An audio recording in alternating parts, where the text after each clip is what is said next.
While I generally remain on the fence about experiences that you go through in a game-like fashion but are driven first by story, I will admit that some implementations get it more right than others.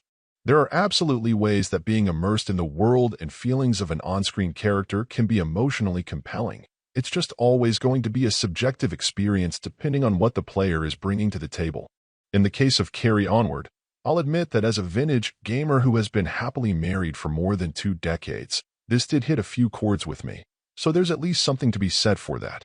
Really, the entire experience revolves around you packing up a house your character shared with the woman he loved, and how you then choose to react to different things you find.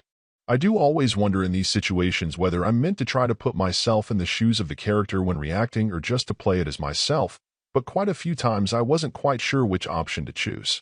Which I suppose does at least make everything a bit more engaging since it surprised me.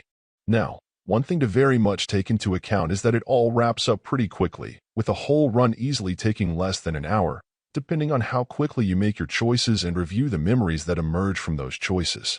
The game is supposed to have 5 different endings, so at least there's some incentive to return once again to make different choices and see how things turn out. But I'd imagine for most people this would be diminishing returns for overall interest once you've completed it once or twice.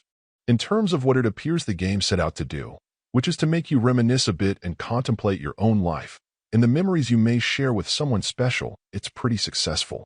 That said, I would wager younger gamers, or those who've had less fulfilling relationships, would likely struggle to connect with it, since their own experiences don't match up as well with what this is hoping to get you reflecting on.